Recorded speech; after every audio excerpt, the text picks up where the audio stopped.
बिस्मिल्लाहिर्रहमानिर्रहीम। अस्सलाम वालेकुम नाज़रीन, मैं हूं आपका होस्ट अहमद फवाद। आज तारीख है 24 जुलाई और दिन है जुमेरात का। एक बड़ी ब्रेकिंग न्यूज़ के साथ आज की व्लॉग में आप खिदमत में हाजिर हुआ हूं। ये चुनतखीब रजीम डरी हुई है, घबराई हुई है। जब से इमरान खान साहब के दोनों साहबजादे अमेरिका पहुंचे हैं, सलमान और कासिम, और वो मुलाकातें कर रहे हैं। और आपको ये खबर भी देता चलूँ कि वो सदर डोनाल्ड ट्रंप से भी मुलाकात करेंगे। इस हवाले से भी कोशिशें जारी हैं। ये चुनतखिब रजीम क्यों घबराई हुई है, ये क्या डिस्कस कर रहे हैं कि अगर अमेरिका से कोई इमरान खान की रिहाई का बराह रास्त कोई हुक्म आ जाता है तो उस हुक्म को फिर कोई भी नहीं टाल सकता। इवन के कुछ लोग यहां तक भी कह रहे हैं कि फील्ड मार्शल जो है वो भी फिर नहीं टाल पाएंगे और इमरान खान साहब को रिहा करना ही करना पड़ेगा। क्या काउंटर स्ट्रेटजीज अपनाई जा रही हैं, कुछ एक्सक्लूसिव डिटेल्स हैं, आपके साथ वो शेयर करूंगा। दूसरी खबर इमरान खान साहब के हवाले से है। इमरान खान साहब ने अडयाला जेल से एक पैगाम भेजा है कि उन्हें किस हालात में रखा गया है अडयाला जेल में, किन हालात में रखा गया अडयाला जेल में, क्या सख्तियां की जा रही हैं। और जो सुप्रीडेंट हैं, नईम उनका नाम है, वो इमरान खान साहब ने लिया अपनी बहनों के थ्रू पैगाम पहुंचाया कि इसको माफ़ नहीं करना, ये सारी सख्तियां मुझ पर कर रहा है, डेथ सेल में रखा हुआ है और मैं जब बाहर आ जाऊंगा तो इसको तो मैं बिल्कुल माफ़ नहीं करूंगा, इंसाफ के कटहरे में यानी कि मैं लेकर आऊंगा। इमरान खान साहब ने क्या पैगाम दिया है, पार्टी से ख़ास तौर पर इस मौजूदा लीडरशिप से इमरान खान साहब क्यों बदजन हो गए हैं, क्यों मायूस हो गए हैं, इस पर भी डिटेल आपके साथ शेयर करूंगा। लेकिन इमरान खान साहब अवाम से मायूस नहीं हुए और ना ही वो अपने नज़रिए से पीछे हटे हैं। इस लीडरशिप से वो ज़रूर मायूस हो रहे हैं कि ये ना तो कोई एफर्ट्स कर रहे हैं, बल्कि जो एफर्ट्स अवाम की जानिब से खुद की भी जा रही होती हैं तो उन एफर्ट्स को भी ये सबूताश कर देते हैं। इमरान खान साहब ने इनके लिए क्या पैगाम पहुंचाया है वो भी आज की व्लॉग में आपके साथ में शेयर करूंगा। पहली जो खबर आपके साथ शेयर करनी है वो तो है जी इस चुनतखिब रजीम के हवाले से। ये इस वक्त घबराए हुए हैं, डरे हुए हैं, क्योंकि सलमान और कासिम अहम मुलाकातें कर रहे हैं अमेरिका में। सबसे पहले तो उन्होंने पहले ही दिन पहली ही मुलाकात रिचर्ड ग्रैनेल से की। उसकी डिटेल आपके साथ शेयर कर चुका हूँ, आप तक पहुँच भी चुकी होंगी तफसीलात। ट्विटर पे उन्होंने ट्वीट भी किया। रिचर्ड ग्रैनेल ने इमरान खान साहब के साहबजादों के साथ उन्होंने अपनी तस्वीर शेयर की, उनको स्ट्रॉन्ग रहने का कहा और उनको कहा जी कि हम इकट्ठे हैं इस फाइट में, हम आपके साथ हैं। इसके बाद इमरान खान साहब के दोनों साहबजादे सलमान और कासिम, इन्होंने मजीद कुछ अहम मुलाकातें की हैं। कांग्रेसमैन से भी इन्होंने मुलाकातें की हैं और जो विल्सन ने भी इन्होंने जो मुलाकात है वो की है। जो विल्सन कौन है जी, अब सबको मालूम है कि जो उस बिल के पीछे हैं, जो कांग्रेस में लाया गया, अमेरिका में लाया गया, जिसमें आर्मी चीफ आसिम मुनीर साहब समेत दीगर कुछ अहम लोगों के ऊपर पाबंदी का हवाले से जो है वो उसमें लिखा गया है, यानी कि मुतालबा जो है वो किया गया है। उन कांग्रेसमैन से भी सलमान और कासिम ने जो मुलाकातें हैं जी वो की हैं। फिर इसके अलावा जिम कोस्टा, ये भी एक कांग्रेसमैन है, इनसे सलमान और कासिम ने मुलाकात की और साथ साथ जो पिक्चर्स हैं जी वो भी शेयर हो रही हैं। ये आपके साथ में एक जो पिक्चर है वो शेयर करता हूँ। ये सलमान और कासिम और ये जिम कोस्टा हैं जी जिनसे उन्होंने मुलाकात की है। इसी तरीके से जी कासिम खान साहब की जानिब से एक पैगाम भी शेयर किया गया और उन्होंने कहा कि हमारे वालिद ने इस मुल्क के लिए सब कुछ कुर्बान कर दिया, अपनी राहत, सुकून और सलामती छोड़कर पाकिस्तान के मुस्तकबिल की खातिर जदोजहद की। आज वो खामोश कर दिए गए हैं, अजियत में हैं, कैद में हैं और हम से मुकम्मल तौर पर जुदा कर दिए गए हैं। जब से हमें शऊर आया उन्होंने मुझे और मेरे भाई को सिखाया कि करप्ट हुकूमत कितनी तबाहकुन होती है। आज इन्हें इसी जुर्म का इल्ज़ाम दिया जाना एक सफाक और नाकाबिले बर्दाश्त सितम ज़रीफ़ी है। अच्छा जी, फिर इसके अलावा जी कासिम और सलमान ने जो है वो मज़ीद भी कुछ मुलाकातें की हैं। कांग्रेसमैन मज़ीद भी कुछ कांग्रेसमैन है, उनकी एक मुकम्मल जो पिक्चर है वो मैं आपके साथ शेयर करता हूँ मुलाकातों की। ये कोई 5-6 मुलाकातें जो उन्होंने की हैं, ये पिक्चर आप देख रहे होंगे। ये सबसे ऊपर तो रिचर्ड ग्रैनेल हैं जी, उनसे उनकी मुलाकात हुई और फिर नीचे तकरीबन 6 मुख्तलिफ लोगों के साथ उनकी तस्वीरें हैं जी। इन 6 मुख्तलिफ लोगों के साथ उन्होंने जो मुलाकातें हैं जी वो भी की हैं। तो वाशिंगटन डीसी, और बल्कि मैं आपको उनके नाम जो है वो शेयर करता हूँ जी। ब्रैड शर्मन, इसके अलावा जी बिल हैं, फिर टेड लू हैं, फिर एंडी हैरिस हैं और फिर उसके बाद जो विल्सन है। ये उस बिल के भी पीछे हैं, सरकर्दा है उस बिल के, जो कि आर्मी चीफ आसिम मुनीर पर पाबंदी का बिल है। तो ये मुलाकातें की जा रही हैं और अब ज़रा ये भी बता रहे हैं कि सलमान और कासिम जो हैं पूरी ये कोशिश है शुरू से कि ट्रंप से भी इनकी जो मुलाकात है वो होगी, पूरी कोशिश की जा रही है कि ट्रंप से भी इनकी जो मुलाकात है वो हो। ट्रंप के सामने भी ये इमरान खान साहब का जो मुद्दा है वो उठाएंगे और बड़े क्लियर अल्फाज में मुलाकातों के बाद जो ट्वीट्स की जा रही है, कहा जा रहा है कि इमरान खान साहब का जो मामला है जी वो उठाया गया कि किस तरह से इमरान खान साहब को सियासी इंतकाम का निशाना बनाया जा रहा है, किस तरह से जुल्म जबर फस्तायत पाकिस्तान तहरीक इंसाफ के ऊपर की गई, वर्कर्स के साथ की जा रही है। अभी तो 9 मई की सजाएं भी आ रही हैं अदालतों से, वो सारा मामला जो है वो रखा जा रहा है। और इसमें एक प्लस पॉइंट ये है कि एक्नॉलेज किया गया है कि आप जो कुछ हमें बता रहे हैं वो दुरुस्त तो है ही है, बल्कि हमें भी उस चीज़ का मालूम है। यानी कि ये नहीं कहा जा रहा जी कि कासिम और सलमान आकर बता रहे हैं हम जरा देखेंगे अपने तौर पर कि वाकई ऐसा हो रहा है, नहीं, बल्कि वो एक्सेप्ट कर रहे हैं कि आपसे पहले का हमें ये चीज़ मालूम है और हम आपके साथ हैं, जिनसे भी उन्होंने मुलाकातें की हैं। अब ये जो चुंतखब रजीम है ये क्या बातें कर रही है। हुसैन हक्कानी जो हैं जी अमेरिका में ही हैं, इनके लॉबिस्ट भी हैं, वो क्या कहते हैं, वो कहते हैं जी कि देखिए सलमान और कासिम जो हैं वो तो आए हैं और उन्होंने रिचर्ड ग्रेनल से मुलाकात कर दी है, लेकिन आर्मी चीफ आसिम मुनीर साहब जब आए थे तो उन्होंने तो ट्रंप से मुलाकात की थी।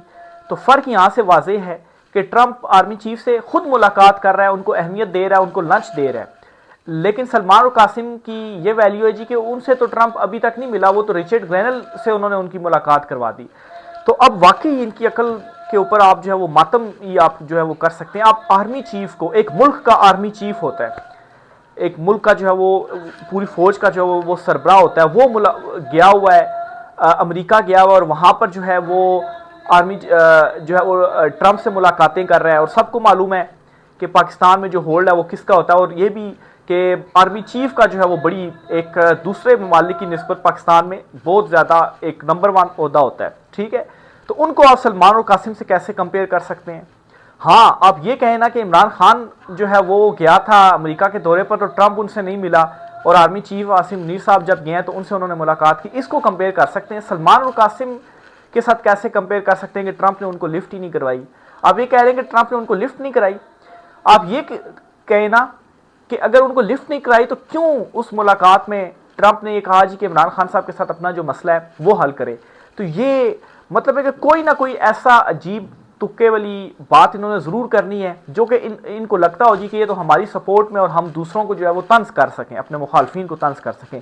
यहाँ पर भी इस वक्त ये बात चल रही है जी कि सलमान और कासिम अगर वाकई वहाँ से कोई हुक्म आ जाता है, वो कामयाब हो जाते हैं, तो इससे पहले भी जो बाइडन के टाइम पर अदम एतमाद आई थी, सैफर वली कहानी सबके सामने है, उसी के नतीजे में तो हम सब मुसल्लत हुए हैं और हमें हिमायत भी चाहिए अमेरिका की।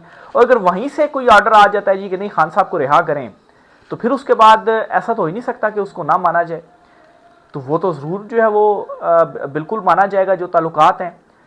और ये इस वक्त यहाँ पर थरथरी मची हुई है, टेंशन में है, सब खौफजदा है जी कि अब करें तो करें क्या। प्रोपेगेंडे मुख्तलिफ जो है वो इस किस्म के किए जा रहे हैं। बहरहाल सलमान और कासिम वहाँ पर मौजूद हैं और जो मुलाकातें हैं जी वो उनकी जानिब से की जा रही हैं।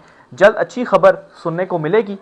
इमरान खान साहब के हवाले से भी आपको बताता चलूँ कि उनके ऊपर सख्तियाँ जो हैं वो मज़ीद बढ़ा दी गई हैं। सख्तियाँ मज़ीद बढ़ाने का मतलब भी यही है कि इस रजीम चुंतखब रजीम के पास टाइम बहुत कम है और ये चाहते हैं कि जल्दी से इमरान खान साहब के साथ कोई डील कर लें, अदरवाइज़ चीज़ें हमारे हाथ से निकल गई। अगर खान साहब एक मरतबा बाहर आ गए तो फिर हम तो सब गए, हम सब मारे गए। ये वो कहते हैं ना, बस अब हम मारे गए से मुराद ये कि बस अब हमारा जो टाइम था वो ख़त्म हो गया। इमरान खान साहब ने क्या ट्वीट की है, ये बहुत ही इंपॉर्टेंट ट्वीट है इमरान खान साहब की लास्ट वाली, क्योंकि 5 अगस्त को जो तहरीक का इमरान खान साहब ने कहा हुआ है जी उससे मुतल्लिक भी है ये, और पीटीआई की क़यादत के हवाले से भी इमरान खान साहब ने अदम एतमाद कर दिया है। पाकिस्तान की तारीख में किसी सियासी शख्सियत के साथ ऐसा सलूक नहीं किया गया जैसा मेरे साथ किया जा रहा है। नवाज शरीफ ने अरबों की करप्शन की मगर इसे हर सहूलत के साथ जेल में रखा गया। किसी सियासी रहनुमा की बेगुनाह गैर सियासी अहलिया को कभी ऐसे जेल में नहीं डाला गया जैसे बुशरा बेगम के साथ किया गया है। आसिफ जरदारी, नवाज शरीफ, भुट्टो, जितने भी सियासी लोग हैं सबको आप देखें, किसी की अहलिया के साथ ऐसा किया गया नहीं, बल्कि बुशरा बीबी साहबा के ऊपर भी सख्तियां की जा रही हैं, सिर्फ जेल में नहीं रखा जा रहा उनको। मैं सिर्फ और सिर्फ अपनी कौम और आइन की बालादस्ती के लिए मुल्क की तारीख की मुश्किल तरीन जेल काट रहा हूँ। जबर फस्ताहियत का आलम यह है कि मुझे वज़ू के लिए जो पानी दिया जाता है वो तक गंदा होता है और इसमें मिट्टी मिली होती है। मतलब आप देख लें कि इस हद तक बुग़्ज़ है, यानी कि जब आप किसी का कुछ भी नहीं कर पा रहे होते ना, तो आप अपना गुस्सा फिर इसी तरीके से निकालते हैं कि अच्छा वो अब हमारी कैद में, हम उसके साथ ये करते हैं। वो वैसे तो नहीं कहते कि दुश्मन भी हो तो वो भी ज़र्फ वाला होना चाहिए। अब मतलब है इनको इस चीज़ से क्या खौफ है कि इमरान खान साहब को हम जो है वो साफ़ पानी दे दें अगर वज़ू करने के लिए, तो उस चीज़ से क्या खौफ हो सकता है? क्या ये खौफ हो सकता है कि इमरान खान वज़ू कर लेंगे, नमाज़ पढ़ेंगे और दुआ करेंगे, इमरान खान की दुआ कबूल हो जाएगी तो हम जो है वो मारे जाएंगे? यही एक वजह जो है वो फिर समझ में आ सकती है। नहीं तो आप वज़ू करने के लिए कैसे ये गंदा पानी जो है वो इमरान खान साहब को दे सकते हैं? ये तो बुनियादी हकूक़ के ख़िलाफ़ है। अच्छा फिर जी, जिससे कोई इंसान वज़ू नहीं कर सकता, मेरी किताबें जो अहले खाना की जानिब से जेल हुकाम तक पहुंचाई जाती हैं वो भी कई माह से नहीं दी गई, टीवी और अखबार बंद भी है। बार बार पुरानी किताब का मुताला करके मैं वक्त गुजारता हूँ, मगर अब वो सब ख़त्म हो चुकी हैं। मेरे तमाम बुनियादी इंसानी हकूक़ पामाल हैं। यानी कि इससे क्या समझ लगती है कि नई किताबें नहीं जा रही, पुरानी किताबें खान साहब दोबारा पढ़ रहे हैं। मेंटल टॉर्चर किया जा रहा है, मेंटली तौर पर इमरान खान साहब को गिराया जाए। फिजिकली तो गिराया ही गिराया जाए, लेकिन मेंटली तौर पर गिराया जाए कि वो डील कर लें। कानून और जेल मैनुअल के मुताबिक एक आम कैदी वाली सहूलियात भी मुझे मैसर नहीं है। बार बार दरख्वास्त के बावजूद मेरे बच्चों से बात तक नहीं करवाई जा रही। मेरी सियासी मुलाकातों पर भी पाबंदी है और सिर्फ अपनी मर्जी के बंदों से मिलवा देते हैं और दीगर मुलाकातें बंद हैं। बाकी अपनी बैरिस्टर सैफ मिलाते हैं और कोई जो है उससे मुलाकात नहीं हो पाती। मैं वाज़ेह पैगाम देना चाहता हूँ कि इस वक्त पार्टी का हर फर्द अपने तमाम इख्तलाफात फौरी तौर पर भुलाकर सिर्फ और सिर्फ 5 अगस्त की तहरीक पर तवज्जो मरकूज़ करे। इमरान खान साहब ने क्यों ये कहा? 2 इसकी रीज़न हैं। एक तो ये सारे आपस में लड़ रहे हैं, ये सब कंप्रोमाइज़ हो चुके हैं। पीटीआई की मौजूदा जो लीडरशिप अब ज़ाहिर ऐसा लगता है, और इमरान खान साहब ने इनको ये भी बता दिया है कि अदालती रास्ता भी अब बंद हो गया है, कानून तो है ही नहीं, कानून इंसाफ। अब सिर्फ और सिर्फ अवामी एहतजाज, अवामी तहरीक के नतीजे में ही रिहाई हो सकती है। तो इमरान खान साहब इसलिए इनको कह रहे हैं, अहमियत उजागर कर रहे हैं तहरीक की। मुझे फ़िलहाल इस तहरीक का कोई मोमेंटम नज़र नहीं आ रहा। साथ साथ अदब एतमाद भी कर दिया जी कि आज क्या तारीख है? 24 जुलाई, 5 अगस्त को तहरीक है, तो अभी तक कोई मोमेंटम क्यों नहीं है? आप तो आपस में ही लड़ रहे हैं। मैं 78 साल निज़ाम के खिलाफ जंग लड़ रहा हूँ, जिसमें मेरी कामयाबी यही है कि अवाम तमाम तर जुल्म के बावजूद मेरे साथ खड़ी है। 8 फरवरी को अवाम ने बगैर निशान के जिस तरह तहरीक इंसाफ पर एतमाद करके अपने लोगों को वोट दिए, इसके बाद सबका फ़र्ज बनता है कि अवाम की आवाज़ बने। अगर इस वक्त तहरीक इंसाफ के अरकान आपसी इख्तलाफात में पढ़कर वक्त ज़ाया करेंगे तो ये इंतहाई अफसोसनाक और काबिल सरजनिश अमल है। पार्टी में जिसने भी गिरोहबंदी की, इसे मैं पार्टी से निकाल दूंगा। इमरान खान साहब आगे फिर जो है वो वार्निंग भी दे रहे हैं कि अगर इसी तरह से चलता रहा तो बारी बारी सबको निकालूंगा। मैंने एक मरतबा इस शुबे का इजहार भी किया था कि आखिर फिर यही होगा कि अगर ये तहरीक भी कामयाब नहीं होती ना, और ये पीटीआई की मौजूदा लीडरशिप इस तहरीक में भी ऐसे ही करती है जिस तरह से पिछली तहरीकों में किया, तो इमरान खान साहब केपी और इन सबको फिर फारिग करेंगे, ये जो भी हैं। क्योंकि अगर आपसे कोई मदद ही नहीं मिल सकती, आपका कोई फ़ायदा ही नहीं है, तो आपके क्यों खांचे लगे हुए हैं? आप हुकूमत में बैठे हुए हैं, अवाम पर ही इंसार कर रहे हैं ना इमरान खान साहब। वो तो खान साहब की कामयाबी है, तो फिर फुल ऑन इमरान खान साहब जो है अवाम के साथ ही जो वो रहेंगे। तो ये इमरान खान साहब की वार्निंग है और मेरा खदशा है कि अगर ये भी हुआ तो फिर खान साहब का अगला स्टेप यही होगा। अच्छा, फॉर्म 47 की हुकूमत ने 26वीं तरमीम के जरिए अदलिया के हाथ पांव बांध कर इसे मफलूज कर दिया है। 26वीं तरमीम वाली अदालतों से टाउट जजों के जरिए जैसे स्याह फैसले आ रहे हैं, वो आप सबके सामने हैं। हमें अदलिया को आज़ाद करवाने के लिए अपनी भरपूर जदोजहद करनी होगी, क्योंकि अदलिया की आज़ादी के बगैर किसी मुल्क को कौम की बका मुमकिन नहीं है। अच्छा, अब ये जो बात इमरान खान साहब ने जजों के हवाले से वर्ड यूज़ किया ना, इस पर खान साहब ने कहा कि ठीक है, मुझे बुलाएं तौहीनी अदालत में, मैं आकर आपको बताऊंगा कि जो लफ्ज़ मैंने कहा है ये बिल्कुल दुरुस्त कहा है।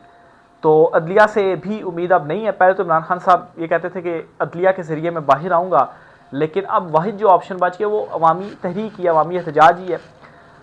यास्मीन राशिद, उमर सरफराज चीमा 10-10 साल की कैद की सज़ाएँ जो है वो इनको हो गई हैं। अदालत ने जो फ़ैसला दिया है, मतलब है कि ऐसे ऐसे फ़ैसले आए हैं तहरीरी फ़ैसलों में, ये तक लिखा जी कि आपने लातालुकी का ऐलान नहीं किया पीटीआई से, तो आप जो है वो सज़ा होगी आपको। आप जो है वो शहमूद कुरैशी को बरी किया जी कि आप उसमें थे तो ज़रूर, फ़ोन के ज़रिए थे, लेकिन इसका मतलब ये तो नहीं हुआ कि आप साजिश में मुलव्वस हैं, आपको बरी कर दिया। तो मतलब वही है ना, बस आइन कानून बस अपनी मर्जी का है ना, जो दिल कर रहा है। अच्छा, इसको इस तरह से करना है, सज़ा देनी है, अच्छा बस लिख दो, बस कुछ भी लिख दो, अवाम तो आई भेड़ बकरियाँ, कुछ भी लिख दो, क्या फ़र्क पड़ता है। और ये फैसले आ गए हैं, ये कोई ख्वाब नहीं है या कोई इमेजिनेशन नहीं है, ये फैसले आए हैं, सब ने देखे हैं ये फैसले, सब ने पढ़े हैं ये फैसले। राय का असर कीजिएगा। आज की ब्लॉग से इतना ही, इजाज़त दीजिए, अल्लाह हाफिज़।